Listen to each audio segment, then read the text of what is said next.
Subscribe कीजिए F study class channel को और बेल आइकन को दबाइए लेटेस्ट वीडियो सबसे पहले देखने के लिए। हेलो फ्रेंड्स, चलिए आज हम प्रश्नावली 10.4 का प्रश्न नंबर 5 हल करेंगे। अगर आपको पीछे वाली वीडियो देखनी है तो डिस्क्रिप्शन में प्लेलिस्ट का लिंक मिल जाएगा, उस पर क्लिक करके आप पीछे वाली वीडियो देख सकते हैं।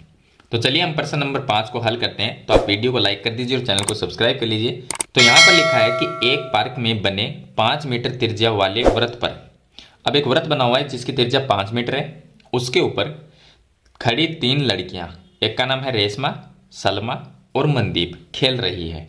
तो रेशमा को हमने आर से लिखा है और सलमा को हमने एस से लिखा है और मनदीप को हमने एम से लिखा है। तो इस तरह से एक लड़की यहाँ पर है, दूसरी यहाँ पर और तीसरी लड़की यहाँ पर है। आगे से लिखा है रेशमा एक गेंद को सलमा के पास, रेशमा एक गेंद को सलमा के पास और सलमा उस गेंद को मनदीप के पास तथा मनदीप रेशमा के पास फेंकता है और मनदीप है वो वापस रेशमा के पास में फेंकता है। यदि रेशमा और सलमा के बीच और सलमा तथा मनदीप के बीच की प्रत्येक दूरी 6 मीटर है, यानी कि एक तो रेशमा और सलमा इनके बीच की दूरी है वो 6 मीटर है, ये रेशमा हो गई ये सलमा हो गई, इनके बीच की दूरी है वो 6 मीटर की है। उसके बाद में सलमा तथा मनदीप के बीच, एक सलमा और मनदीप, तो ये सलमा और मनदीप इनके बीच की ये दूरी है वो भी 6 मीटर की है। हो तो रेशमा और मनदीप के बीच की दूरी क्या होगी? एक तो रेशमा और मनदीप, ये जो दूरी है यहाँ से यहाँ तक, ये दूरी क्या है वो हमें ज्ञात करनी है। तो देखिए अब इसके अंदर हम एक रचना भी करेंगे। तो सबसे पहले हमें दिया गया है कि ये दोनों दूरी बराबर है। देखिए एक ये आर एस और एक ये एस एम, ये बराबर है। तो सबसे पहले मैं लिख देता हूं कि हमें दिया है, तो हमें दिया गया है कि आर एस बराबर हो जाएगी एस एम, यानी ये दोनों दूरी 6 मीटर की, तो दोनों बराबर है। तो आर एस बराबर में एस एम, ये बराबर क्यों है? क्योंकि दोनों 6 मीटर की दूरी है, तो ये हो गया 6 मीटर की दूरी है, ये हमें दिया गया है। उसके बाद में इसकी जो त्रिज्या है वो 5 मीटर है।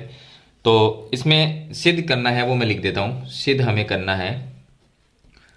है कि आर एम ये दूरी क्या है। तो हम लिख देते हैं आर एम बराबर क्वेश्चन मार्क चिन्ह लगा देते हैं कि हमें ये ज्ञात करना है, यानी सिद्ध करना है।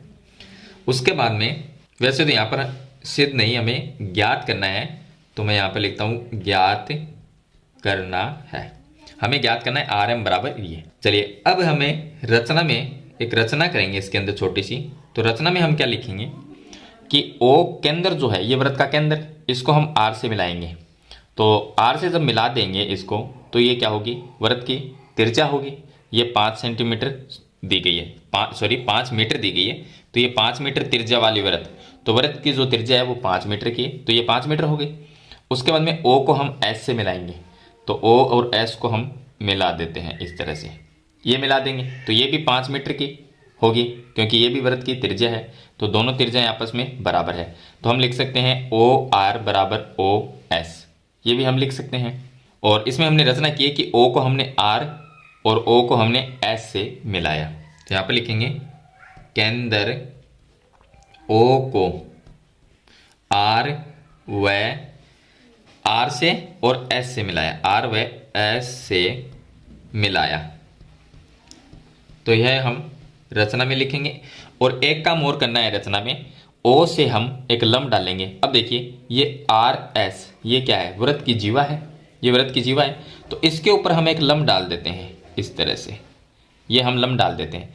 तो लंब डालते ही यहाँ पर क्या होगा? 90 डिग्री बनेगा, इस तरह से ये 90 डिग्री बन जाएगा। तो हम लिखेंगे कि ओ, यहाँ पर एक पॉइंट, इस पॉइंट का नाम लिख देते हैं, ये पी लिख देते हैं। चलिए इस पॉइंट का नाम पी लिख देता हूँ। तो हम लिखेंगे कि ओ पी है वो लंब है आर एस के ऊपर। तो यहाँ पर लिख देंगे मिलाया तथा ओ पी लंब है आर एस पर, आर एस के ऊपर ओ पी लंब है। तो ये इतनी आपको रचना लिखनी है।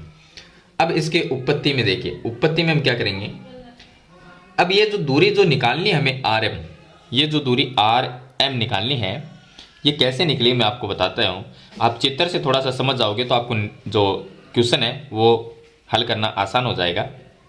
तो देखिए यहाँ पर ये जो एक त्रिभुज बन रहा है इसके अंदर आर ओ एस, ये जो त्रिभुज बन रहा है आर ओ एस, इस त्रिभुज का क्षेत्रफल निकालना है और वो भी 2 बार निकालना है। 2 बार क्षेत्रफल निकालेंगे और दोनों क्षेत्रफल को बराबर करके हम ये आर से यहाँ तक की दूरी पहले निकालेंगे। तो इस पॉइंट को हम नाम दे देते हैं एन, आर एन, यहाँ तक की दूरी निकाल लेंगे और आर एन की जो डबल होगी वो आर एम होगी। डबल क्यों होगी वो भी मैं आपको बताऊंगा क्यों होगी। अब देखिए, अगर हम आर ओ एस इसका क्षेत्रफल 2 बार निकालेंगे तो पहले एक बार ये आधार आर एस है वो आधार ले लेंगे और ओ पी ये ऊंचाई ले लेंगे। तो त्रिभुज का क्षेत्रफल हम कौन से सूत्र से निकालेंगे? 1/2 गुणा आधार गुणा ऊंचाई। तो 1/2 का 1/2 और आधार इसमें ये लेंगे आर एस और ऊंचाई है जो हमने लंब डाला है ओपी ये ऊंचाई लेंगे।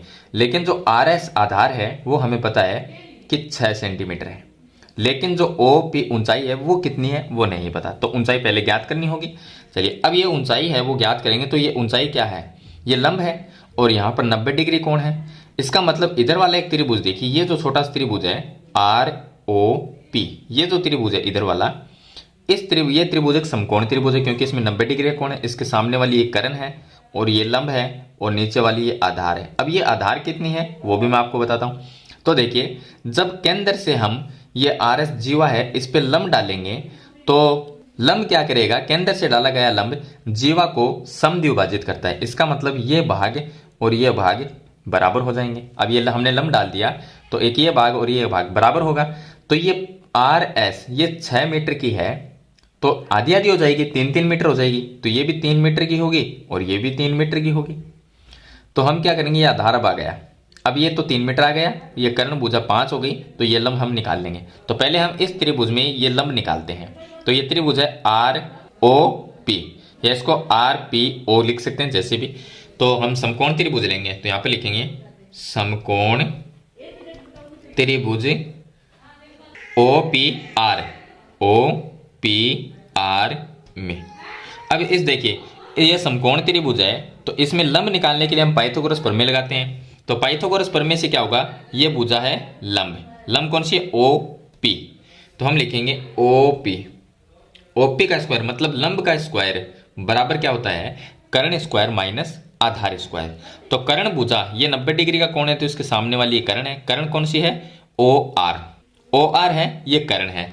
तो ओ आर कर्ण का स्क्वायर माइनस होता है आधार का स्क्वायर, आधार आर पी। तो ये हो गया आर और पी, इसका स्क्वायर कर देंगे। अब ओपी निकाल लेते हैं तो ओपी का स्क्वायर आ जाएगा। ओ आर कितनी है?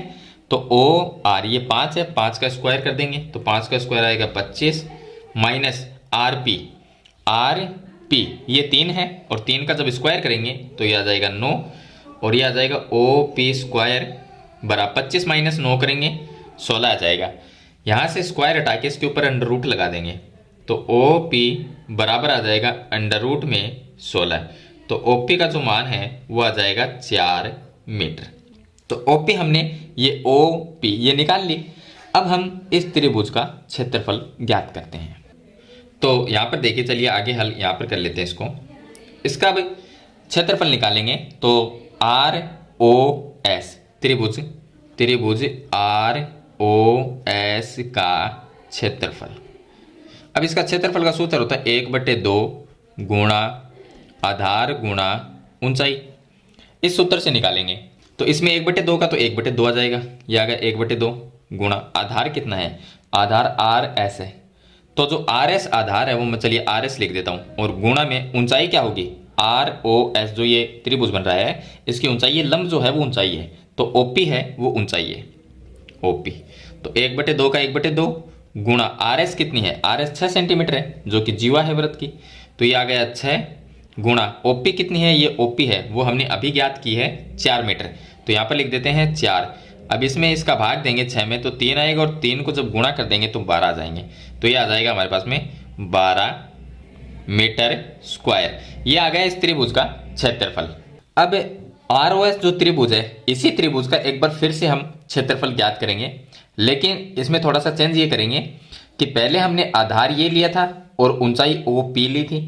अब हम दोबारा इसका क्षेत्रफल निकालेंगे तो उसके अंदर आधार तो लेंगे हम ओ एस ये आधार लेंगे और ऊंचाई ये आर एन ये ऊंचाई लेंगे। लेकिन ये ऊंचाई के लिए इसको 90 डिग्री यहाँ पर कोण होना चाहिए क्योंकि जो लंब होगी वही ऊंचाई होगी।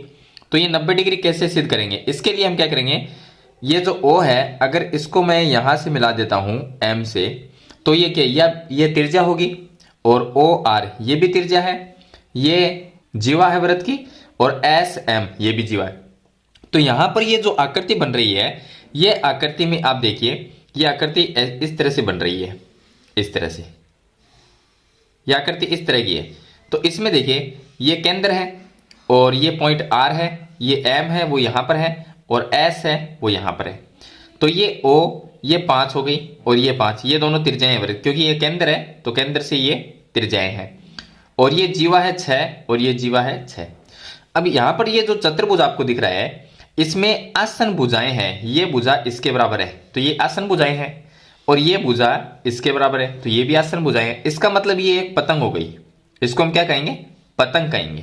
तो ये आकृति क्या है, एक पतंग है। इसका जो भी नाम है वो लिख देंगे, जैसे कि ORSM एक पतंग है।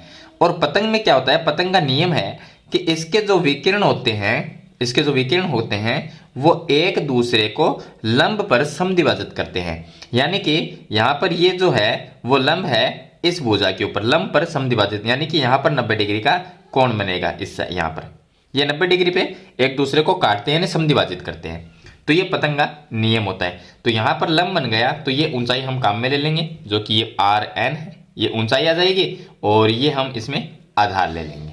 तो पहले हम इसको एक पतंग सिद्ध करेंगे। कैसे करेंगे देखिए, तो यहां पर हम ये लिखेंगे कि OR बराबर OM है, OR बराबर OM, ये है 5 मीटर।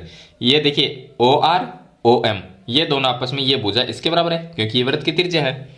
और ये जो भुजा RS है और SM ये भी बराबर है, ये RS और ये SM, ये 6 सेंटीमीटर दिया गया है। तो हम लिखेंगे कि RS बराबर में दिया गया है SM ये हमें दिया है, ये दिया है। क्यों दिया है, क्योंकि ये 6 सेंटीमीटर की भुजा है।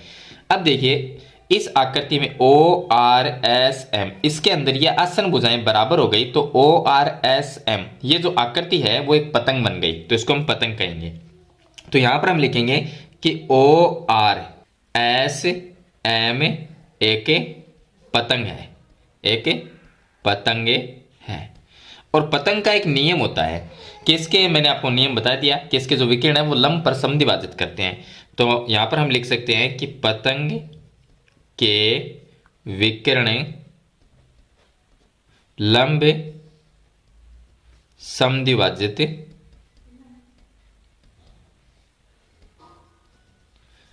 होते हैं।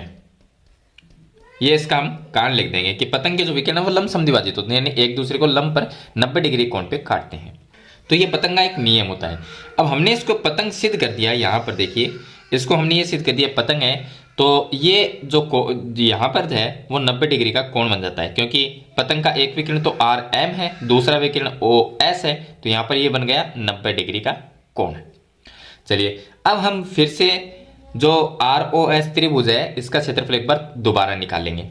तो मैं यहां पर लिख देता हूं कि पुनः त्रिभुज ROS का क्षेत्रफल, ROS का क्षेत्रफल का सूत्र 1/2 आधार गुणा ऊंचाई होगा। तो यहां पर लिखेंगे 1/2 गुणा आधार गुणा ऊंचाई, ये सूत्र लिख देंगे। अब 1/2 का तो 1/2 आएगा, गुणा आधार कितना है, तो इस बार हम आधार OS लेंगे, तो OS ये आधार है, गुणा ऊंचाई में हम RN ये लेंगे, इस पॉइंट को हम N नाम दे देंगे, तो RN ये ऊंचाई लेंगे, तो ये हो गया RN। तो यहां पर देखिए ये ऊंचाई है RN, ये ले लेंगे। अब 1/2 का 1/2 आ जाएगा और गुणा जो OS है, यहां से देखिए ये O ये केंद्र है और ये S, तो OS जो ये दूरी है वो क्या है, वो त्रिज्या है, इस वृत्त की त्रिज्या है। तो त्रिज्या 5 है तो ये भी 5 है और ये भी 5 है, तो 5 मीटर की त्रिज्या है, तो यहां पर 5 लिख देंगे, गुणा RN की जगह हम RN लिख देंगे। तो इसको हम समीकरण नंबर 2 नाम दे देंगे और ये आ जाएगा समीकरण नंबर 1। जो पहले क्षेत्रफल ज्ञात किया था वो समीकरण 1 में आ जाएगा और ये समीकरण नंबर 2 में आ जाएगा। अब देखिए ये भी ROS का क्षेत्रफल है और यहां पर भी हमने ROS एक ही त्रिभुज का क्षेत्रफल 2 बार ज्ञात किया है। तो त्रिभुज जब एक है तो उनके क्षेत्रफल क्या होंगे, बराबर हम लिख सकते हैं। तो एक ही त्रिभुज के 2 क्षेत्रफल है तो दोनों को बराबर लिख देंगे। तो समीकरण 1 और 2 को हम बराबर रखेंगे, तो हम लिखेंगे समीकरण 1 बराबर समीकरण नंबर 2। इस तरह से हम समीकरण 1 और समीकरण 2 को बराबर रख देंगे। तो समीकरण 1 ये है और समीकरण 2 ये है। तो पहले मैं समीकरण 2 लिख देता हूँ, 1/2 गुणा 5 गुणा आर एन और बराबर में ये आ जाएगा 12। समीकरण नंबर 2 में 12 है क्षेत्रफल। अब ये 2 बट्टे में है तो यहाँ पर गुणा में चला जाएगा, तो ये 5 है वो गुणा में है तो वो भाग में आ जाएगा। तो आर एन का मान क्या आएगा, यहाँ से हम आर एन का मान निकाल लेंगे। आर एन बराबर आएगा, ये 12 अपनी जगह है, ये गुणा में आएगा तो 12 के गुणा में, और ये 5 गुणा में है तो बराबर के चिन्ह के इस साइड में जाएगा तो 5 आ जाएगा बट्टे में। तो ये आ जाएगा 12 दूनी 24 और 24/5। अगर हम 24 में 5 का भाग देते हैं तो 4 बार भाग चला गया 20 में, 4 रह गए, उसके अंदर पॉइंट और ये आ जाएगा 8, 4.8 मीटर। आर एन है, ये जो दूरी है आर एन ये कितनी होगी 4.8 होगी, लेकिन हमें निकालनी है आर एम, ये पूरी दूरी आर एम निकालनी है। अब आर एन जो दूरी है और आर एम, यहाँ से देखिए ये आर एन और एन से एम तक ये दोनों आपस में बराबर होगी। क्यों? क्योंकि ये पतंग के विकिरण है और एक दूसरे को लमसम विभाजित करते हैं, इसका मतलब ये दूरी और ये दूरी बराबर होगी। तो यहाँ पर जो आर एम पूरी दूरी है उसकी आर एन आधी है, आधी तो होगी। तो हम लिख देंगे कि जो आर एम है, आर एम वो क्या होगी, आर एन की 2 गुनी है, मतलब आर एन की आर एन जो है वो आर एम की आधी है, या इसको हम ऐसा कह सकते हैं कि जो आर एम है वो आर एन की 2 गुनी है। तो यहाँ पर जो आर एम है वो 2 गुनी है किसकी, आर एन की, तो ये हो गया आर एन। तो ये हमने कहाँ से लिखा है, ये जो चीज़ है वो हम पतंग से लिखेंगे। जो मैंने आपको पतंग सिद्ध हमने किया था तो उसमें इसके विकिरण लमसम द्विभाजक होते हैं, तो ये और ये बराबर हो जाएगा। इसका मतलब ये आर एन है वो आर एम की आधी है, या आर एम है वो आर एन की दुगुनी है, ऐसा लिख सकते हैं। तो आर एम है वो हमें ज्ञात करनी है, आर एम ही तो हमें ज्ञात करनी है, यहाँ पर मैंने लिखा था। और ये 2 गुणा आर एन जो है वो कितनी है 4.8 है, तो यहाँ पर 4.8। अब 4.8 को अगर 2 से गुणा करते हैं तो ये आर एम जो दूरी है वो आ जाएगी 9.6 मीटर, तो ये आ जाएगी आर एम दूरी। तो इस तरह से प्रश्न नंबर 5 को हल करना है, इसमें आर एम दूरी आपको ज्ञात करनी है। तो मेरे ख्याल से ये क्वेश्चन है वो आपको कंप्लीट समझ में आ गया होगा। फिर भी कोई सवाल या सुझाव है तो मुझे कमेंट बॉक्स में जरूर लिखना, और वीडियो पसंद आए तो इसे लाइक और शेयर जरूर कर देना। इस चैनल पर नए हैं तो सब्सक्राइब करना। हम मिलते हैं एक नई वीडियो के साथ, तब तक के लिए थैंक यू।